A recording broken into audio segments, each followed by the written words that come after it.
hiding in there.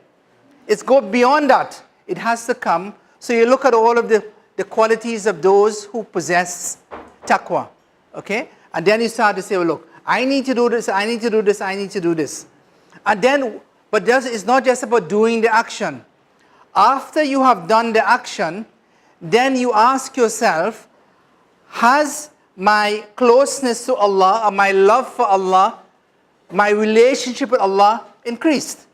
So let's say the Quran talks about, let's say salah.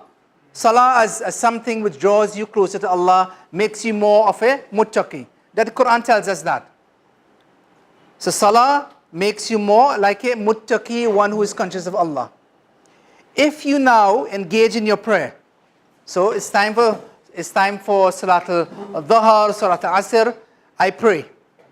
Okay? 2 rak'ah, salams, I'm finished. What do?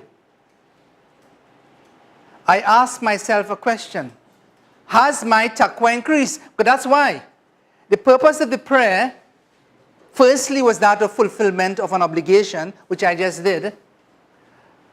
But the Quran doesn't just talk about fulfillment of obligation. It's an obligation with a purpose. It is a means towards an end. The end was to make you a muttaqi, somebody who possesses even more taqwa. So what do? You reflect on what you've just done.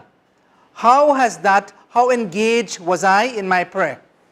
Was I remembering Allah? One of the books that we gave you, each one of you, a copy of, is a book called Communicating with God. It's a brilliant book which was written and published by us only recently. You are amongst the first people to have a published copy of the book. There are not many people in the world who has that book. It is only published about a month ago. But that's the thing. The thing about it is that it's about you, and that is where your ikhlas begins to come in. Then you begin to see that it's not just about the physical, but it's also about something which is beyond the physical, something from within, something from within. And when your iman and when your taqwa starts building by the performance, then you begin to see the linkages of what you do to the linkage of your action. It brings your action alive. Sure enough, everyone will be praying. But the one who is praying with ikhlas, his prayer is at a high level. But that high level is something that it is between you and Allah. Everyone will be making the same signs. Everyone will be turning in the same direction. But not everyone will be establishing that relationship with Allah. That is why Rasulullah ﷺ tells us that even within the prayer, when you perform the prayer, there are different levels of reward which comes with the performance of the prayer. Different fractions of reward that comes with the performance of it. And this is where ikhlas begins to build up. The sense of sincerity, the sense of wanting to change, to become closer to Allah.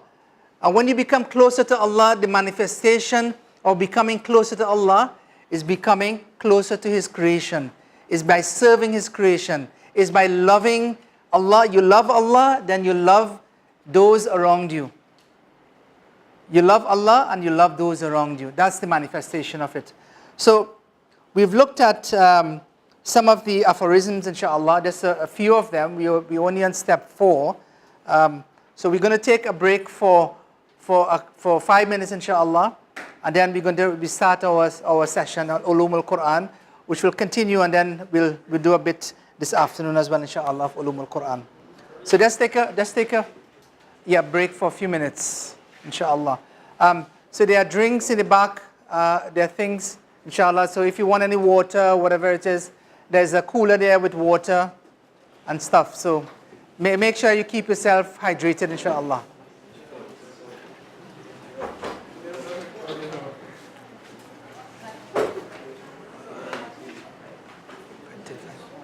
Yeah.